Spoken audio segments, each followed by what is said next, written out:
Well, as it is now, Ethiopia will still go on with the construction of the 6,000 megawatts electric power generating dam on the Blue Nile River. This dam will be the largest hydroelectric power generating plant in Africa when completed. CCTV's Gurum Chala has that story from Addis Ababa.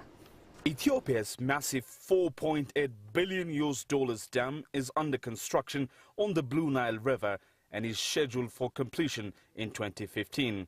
It lies close to Sudan's eastern borders and has a power generating capacity of 6,000 megawatts. And when completed, it will enable Ethiopia to export more power to its neighbors, apart from the expected domestic stimulation of economy and electricity supply.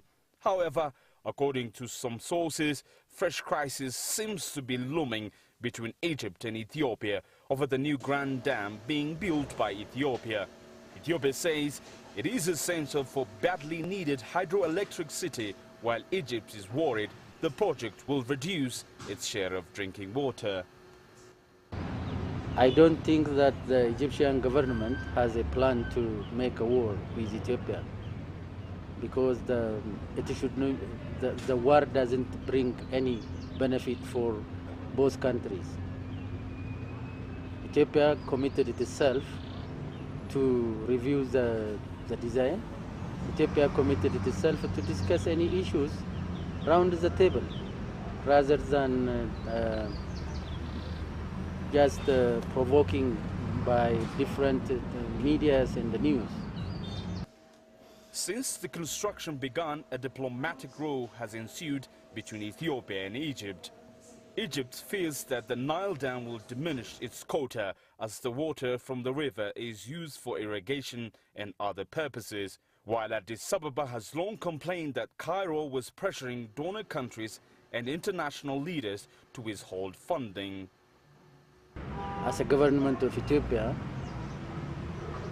we stick to 4 main principles. Number 1 is win-win approach. In this case, Ethiopia does not want to be a loser, does not want to be a winner alone.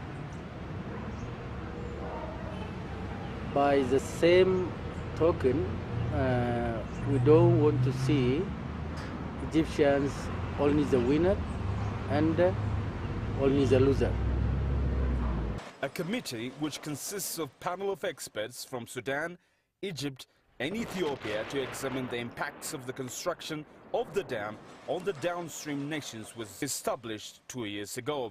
Despite the fact that the committee has no mandate of making any decisions, all parties involved trust it has played a key role in providing suggestions for the 3 governments. At the moment, the Ethiopian government is funding the entire cost of the dam by itself. It has issued a bond targeted at Ethiopians in the country and abroad to that end. This dam is financed by Ethiopian people. It is a very great dam, very historical. It is a very influential dam in the world. We don't expect any coin from outside. The soon-to-be Africa's largest hydroelectric generating dam of Ethiopia has now been close to 20% completed. And apart from power generation, Addis Ababa's government wants to use the waters of the dam for mega irrigation and fishing projects. Currently, Ethiopia's Renaissance Dam construction project has humongous public support like it has never been seen before in the country's recent economic development history.